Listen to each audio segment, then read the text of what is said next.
So thanks so much. This is, well, I mean, this topic has been a career for me. It's a slightly odd area of research in that I think quite a few folk back when I started out in this area of research were just very skeptical that there was any need to improve care for surgical patients. Internationally, colleagues would say it's a British problem. It's because the NHS isn't very good. You don't give very good care, so it doesn't really matter. Within the UK, people would admit that there were some hospitals with problems, but it wasn't their hospital. It was all the other hospitals that had the problem. And this was just a real barrier to research and any kind of policy change or practice change. And in the end, out of frustration, I started doing some very, very amateur and poor quality epidemiology. And 20 years later, I now get other people to do the epidemiology because they're much better at it.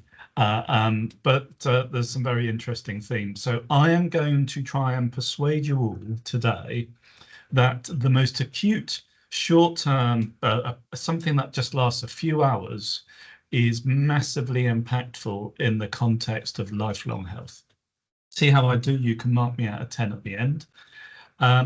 So my slide's advancing okay there, Rahini? Yep, we're on the second slide, cool. I think.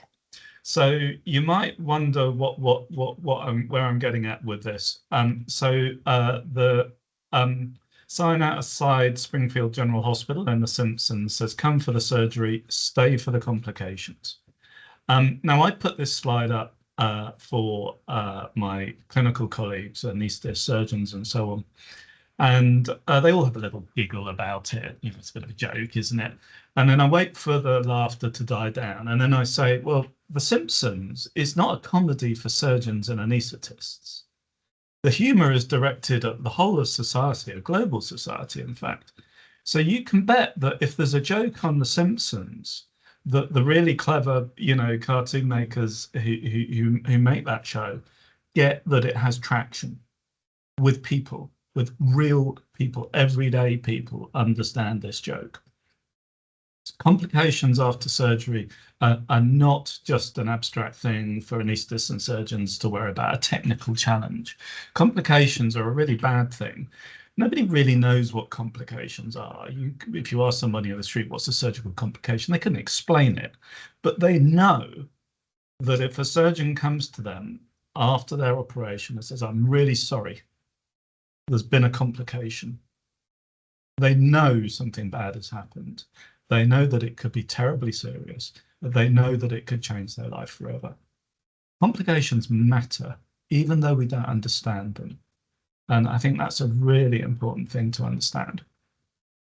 And another thing I have to do a lot is talk to people who are very interested in hyperacute inflammatory sepsis, all of that kind of, you know, biological genomics kind of folk who love translational early phase clinical research. So I have to use the concepts of disease models because that's the phraseology that people use. So here's my disease model. Surgery is a short-term inflammatory state. Just like trauma or sepsis, surgery causes a systemic inflammatory response. And although the systemic inflammatory response that surgery causes is much less severe than polytrauma or severe sepsis, it's still the same phenotypical change process. And what sepsis and inflammatory responses essentially do is they cause a global, non-specific, organ-wide inflammatory response that impairs function. And that essentially leads to problems like acute kidney injury, acute lung injury, myocardial injury, polyneuropathy and myopathy, delirium. Excuse me, topping up on caffeine. Now you might say, well, like, still, I'm not getting the public health angle at all here, but bear with me. So let's talk about people, because I'm kind of more interested in them than diseases and disease models.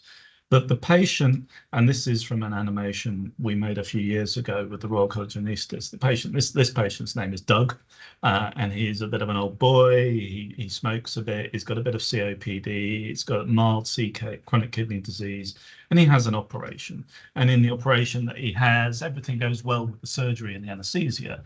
But then he gets pneumonia, and then he gets acute kidney injury, and then things kind of deteriorate from that. And that's the kind of patient that I am interested in. The patient that I rather catchily call the high-risk surgical patient. If anyone's got a better way of describing this that's more catchy on Twitter or whatever else, then please tell me, because I'm rubbish at thinking up those kinds of things. But this patient, of whom there are very many, there are very diverse, a whole raft of different individual people. They tend to have major surgery. They tend to be older. I say elderly here, but usually over 65.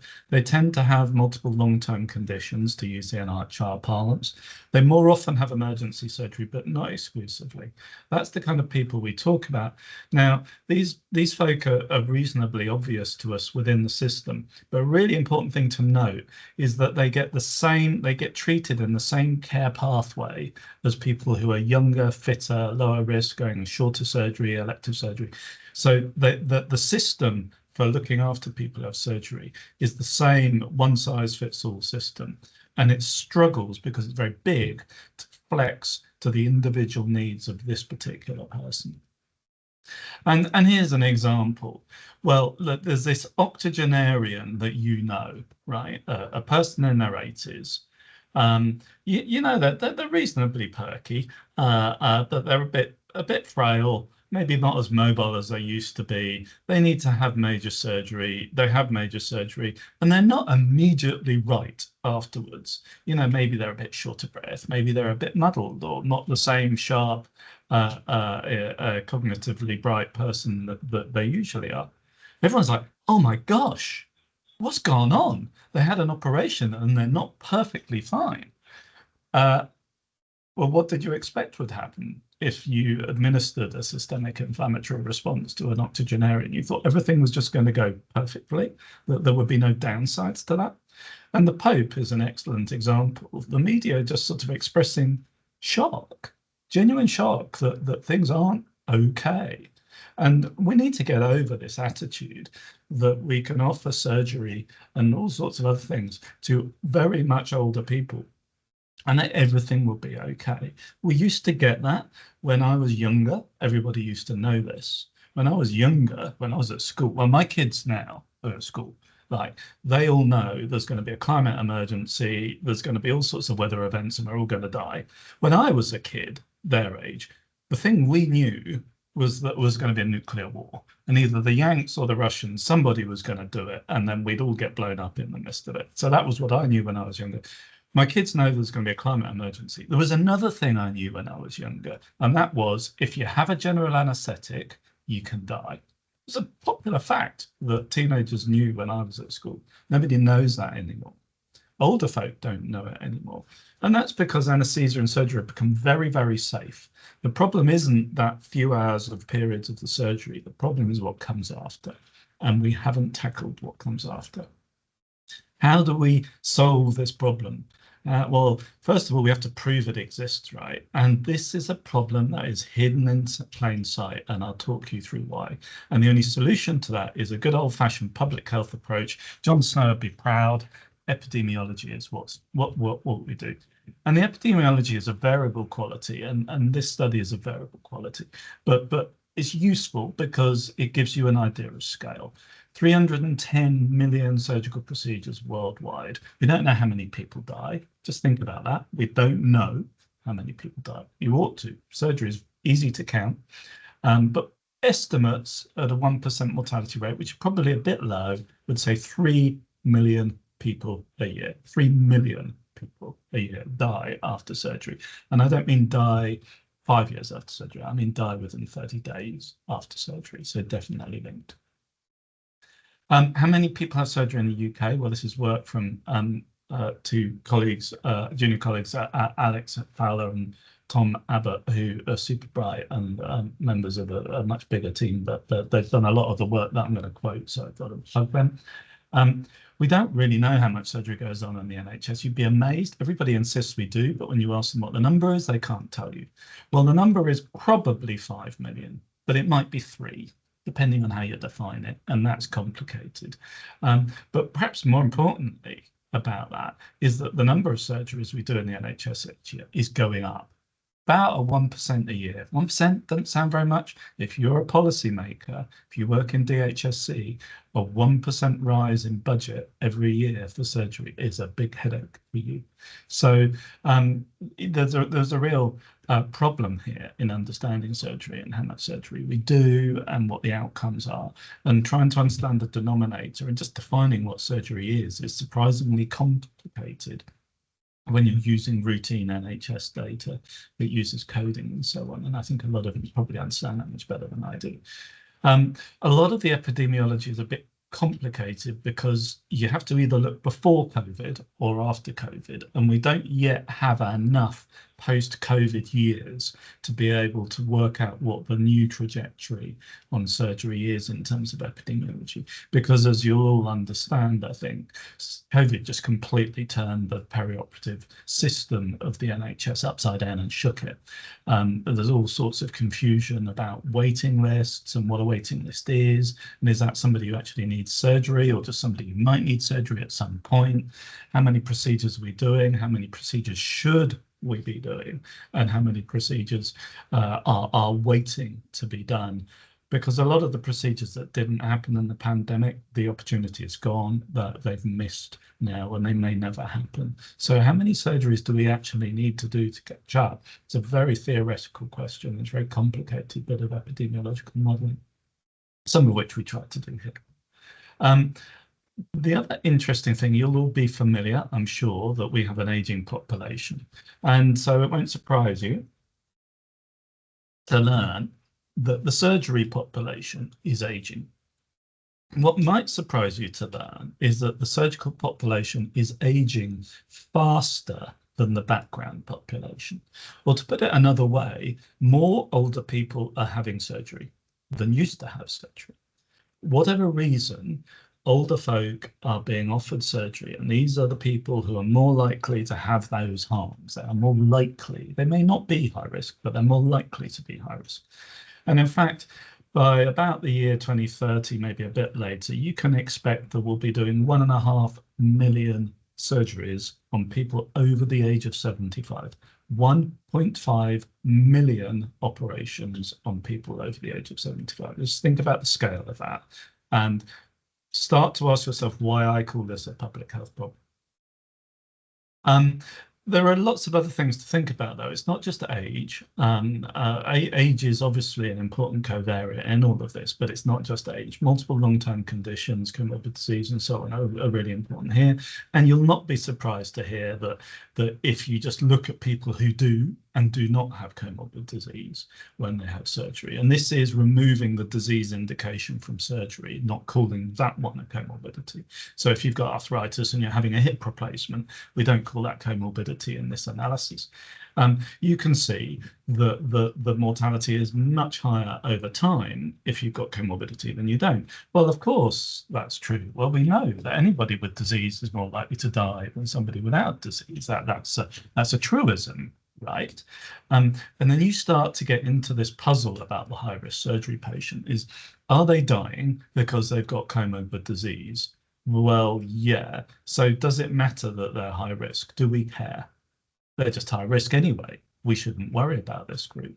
And so there's a big philosophical conversation about what care we should provide for older people with comorbidities who have major surgery, and whether we should just let it go and let them have whatever outcomes they have and just accept it as a consequence. I personally don't accept it, but other people might, you might.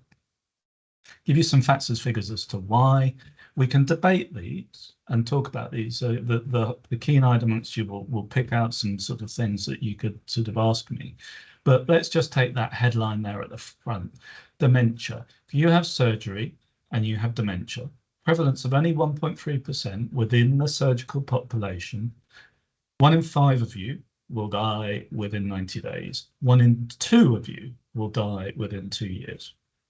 So if you have, and you know, experts on dementia will tell you that you can be pretty high functioning. And look at Philip Pullman and how long he was giving media interviews with dementia. You know, just that one example shows that there can be massive impact between the interaction of chronic long-term conditions and the acute insult of surgery that can have massive implications for people, individual people. And there's lots of other examples there. I mean, cancer is, of course, often the indication for surgery. So that's a bit of a confounder, performs differently in the epidemiology. We could talk about all of those things. But the general message is there that you can find people within the system who are much more likely to have poor outcomes. But we don't do anything for them that is different. And if you look at the people who have complications, again, surprisingly, I don't think that people who have a complication after surgery are much more likely to die after surgery. What's much more important is that that propensity to die after surgery continues for a very long period of time, not just a year in this graph, but there's other evidence internationally that says that the curves carry on separating for 5 years. So if you have a complicated surgery and you survive that surgery and you have a complication afterwards, you're much more likely to die in the longer term. So anybody who survives a complication and goes home after surgery, they're still going to be more likely to die. And the example I give at this point, if you think that the last time you watched the news and you heard that there was a big major disaster, some earthquake or something happened, you'll hear that there is a lot of talk about the number of people who died. But for each person who died, there's often 2 or 3 people who survived, but with severe injuries or severe harm or some sort of health burden. And it's the same with surgery. For each one of these people in this graph who die, there's others who survive, but have a much increased health burden.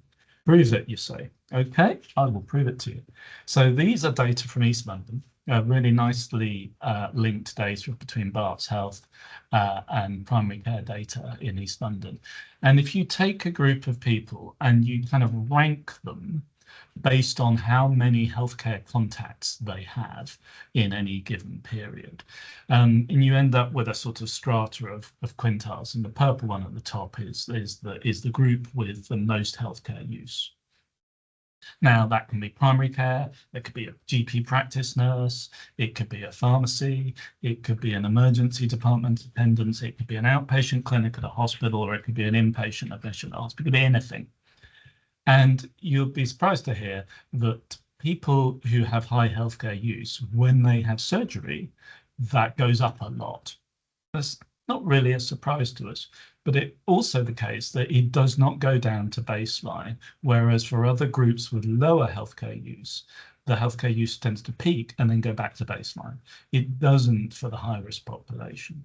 And that's a really important observation that reflects something, and that is that anybody here on this call who's had to take a relative or a dependent, a child or whatever, to see a doctor or to an outpatient clinic will know how much disruption that causes in your life, know how much burden that causes in people's lives. Needing healthcare is a big burden. People don't like it. It's a real pain being a patient.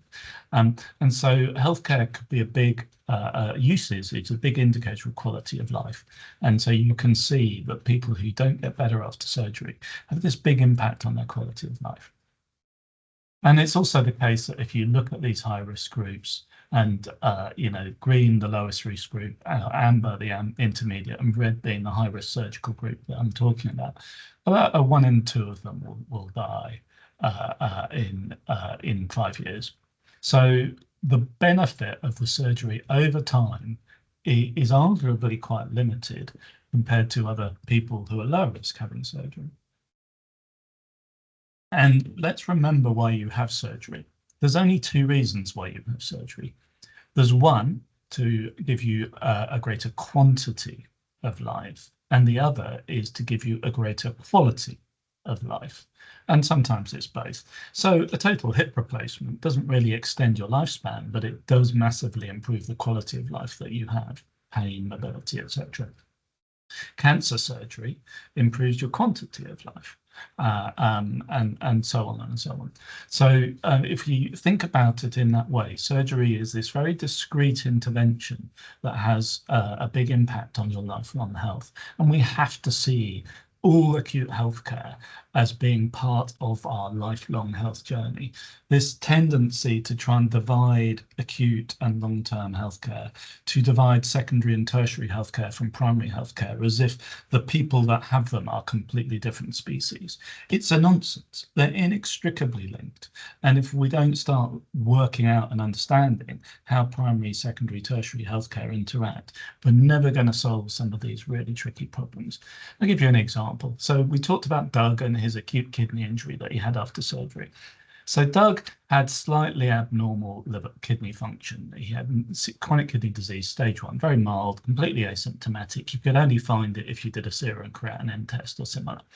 He has surgery, has an episode of acute kidney injury. That's also, by the way, completely asymptomatic. You can only find it by doing a blood test. And what we find is that the blood test is abnormal, it gets better, everyone stops worrying about it, and Doug goes home and nothing much gets said. Doug has lost some nephrons in that process. And the next time he gets sick, he's progressed to CKD stage 2 by now. Maybe he comes to hospital with a mild pneumonia. Maybe he gets another episode of acute kidney injury. Maybe he has another stepwise change in acute kidney injury, and so on as things go on, until maybe Doug ends up needing dialysis because of these episodes of acute kidney injury. Now, if you ask any medical student to give the 3 causes of chronic kidney disease, they'll talk about glomerulonephritis, they'll talk about diabetes, they'll talk about hypertensive disease. They will never talk about acute kidney injury. They will never tell you that acute harm is a cause of chronic disease. And surgery, because it's so common, because we do so much of it, is a very, very important cause of acute disease. And so surgery is a very, very important cause of long-term disease. And long-term disease is a public health problem. How am I getting on with this argument here? So to summarize, high-risk surgical population, there's about 300,000 people each year who have surgery who you would put in the high-risk category. 1 in 3 of them die in a year. They use a massive amount of healthcare resource. So despite only being about 10% of the population, they use about half of the hospital bed days after surgery, for example. Lots of other examples too. And importantly, this population is going to grow by about 10% over the next 10 to 15 years. And that's a huge burden on the NHS that we are not planning for, that we are not considering in a health policy context at all, because nobody quite gets just what is coming at us, or nobody's quite seeing the surgical population as this wider thing. They're thinking about heart disease and that surgery is a treatment for that, or they're thinking about cancer and surgery is a treatment for that. Nobody's thinking about surgery as the disease model in and of itself. And that's a problem, because the health system and the healthcare pathway is designed for surgery. There's a big department full of anaesthetists. There's a big department called operating theatres. There are wards that look after surgical people, and so on and so on and so on. This system is designed for surgery, not for cancer or for heart disease. Consequently, there's a lasting impact on individual lives of people that we all care about. There's a knock-on impact on patients' families, their carers. There's a growing problem with unmet expectations of surgery going extremely well and it not going extremely well, and that creating a flashpoint between doctors and patients and families as a result, and that's a problem. I'd also say we do a lot of work in the Global South, in particular Africa, on this problem. And in Africa, it's interesting. It's the exact opposite way around. And this is a super study led by a colleague of mine, Bruce Bickard, who joint leads our global health unit on perioperative and critical care, our NHR unit. And he did this brilliant Africa-wide study that just completely changed the game in terms of research in this area. And he basically showed that in Africa, the people who have surgery are younger, much younger. They are also much fitter. They have much less long-term disease. than people in high-income countries do. And they're also twice as likely to die. And the reason they die is because of poor care on the wards afterwards. And so they die of complications that were very, very treatable.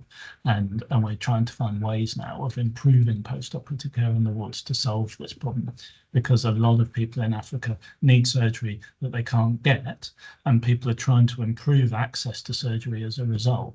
But as they improve the access, there'll be more deaths from surgery. And so we need to think about it in that way. So just a brief aside there.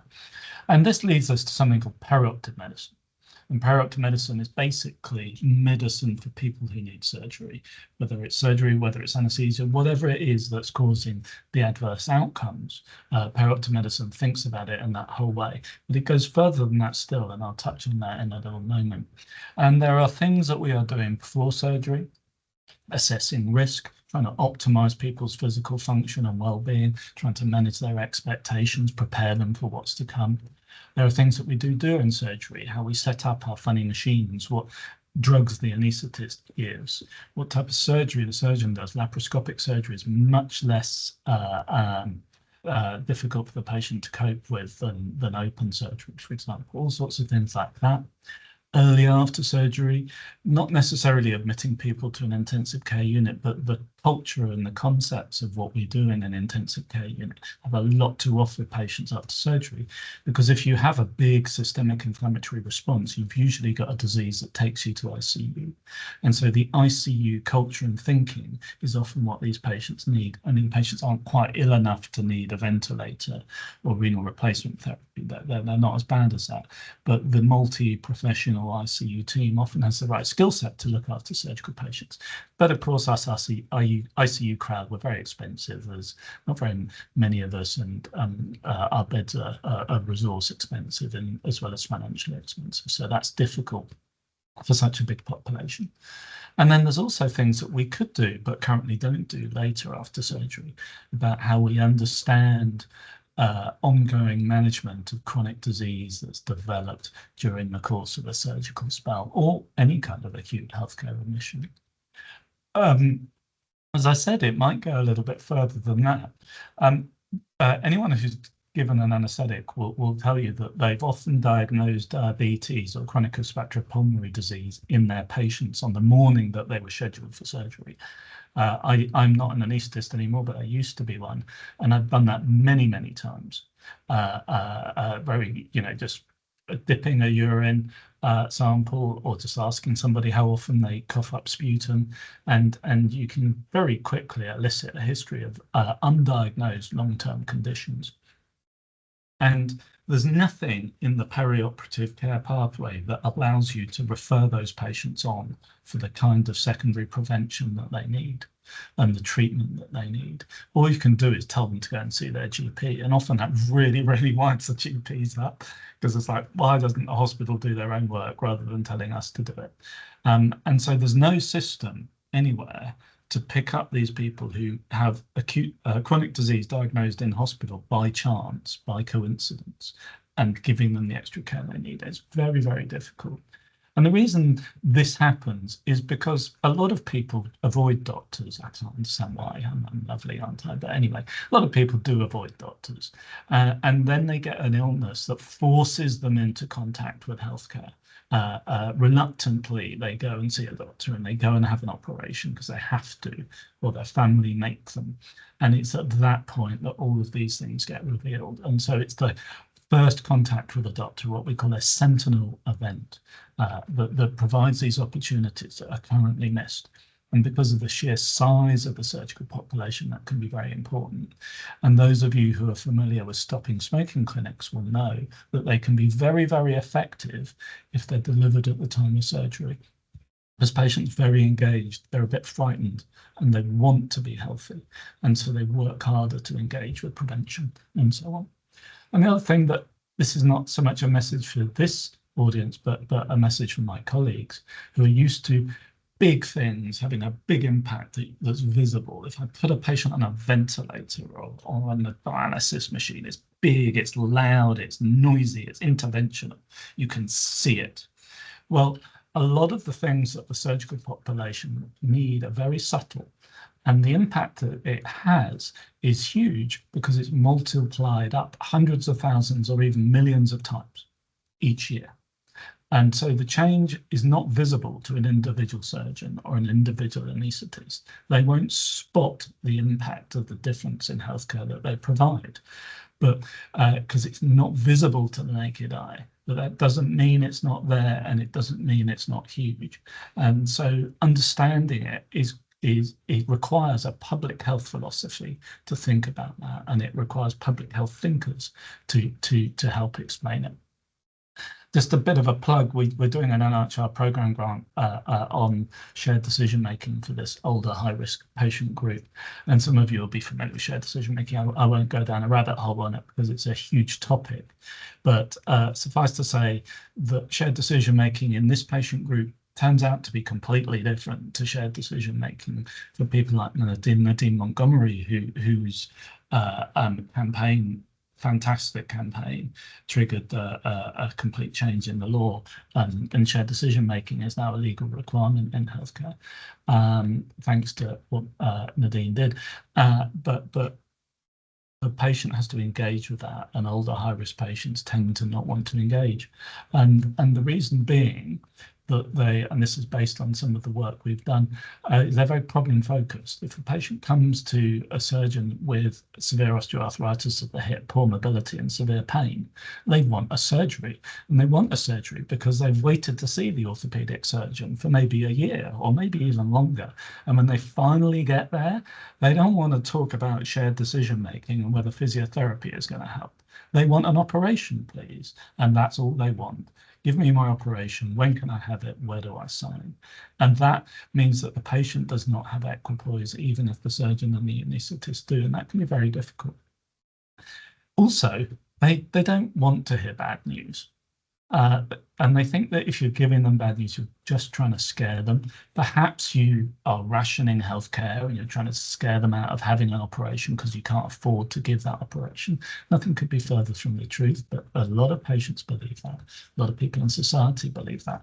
And when you do very complex discrete choice experiments with patients and doctors, we found out that patients significantly underestimate the risk of bad things happening after surgery compared to doctors. And all of that drives difficulties in shared decision making. Another massive bugbear of mine is people who talk about prediction. Like you can predict the future. Now, I don't know about what you think, but Nostradamus and all of those people who've tried predicting the future, none of them really have ever got that good at it. But for some reason, doctors are obsessed with predicting the future, which patients are going to have a bad outcome and which aren't. And what really we need to do is do something called forecasting. And the concept of forecasting, if we think of all of us on this call, if the weather report for today is that it's going to rain, and it's going to rain very heavily, we all might respond to that information in very different ways. Some of us wouldn't go out. Some of us would, but we'd take an umbrella. Some of us would, but we might take a coat. Some of us wouldn't care and we'd just go out anyway. We'd all behave differently in our own particular ways, in our own thoughtful ways as individual people. So giving some sort of mathematical percentage risk of death or of complications after surgery, really not helpful.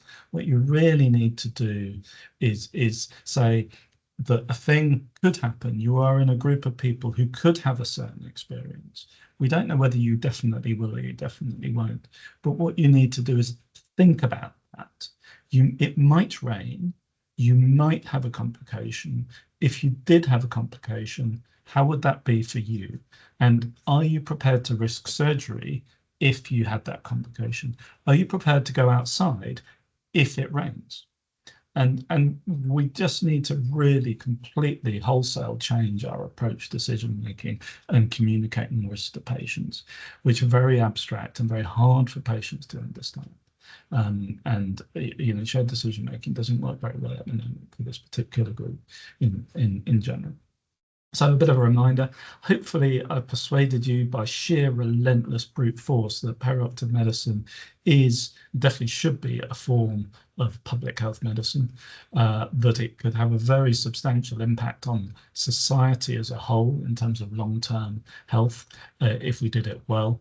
But we are certainly, whatever happens, going to encounter challenges with the current approach of surgery for all, for anybody who wants it, regardless of whether they're high risk or not high risk, because we're likely to end up with some people who experience very poor outcomes who need a lot of healthcare as a result. So that I'm going to stop there. I hope that hasn't gone over time too much. Very happy to answer questions if there are any and if we have time. Thank you very much.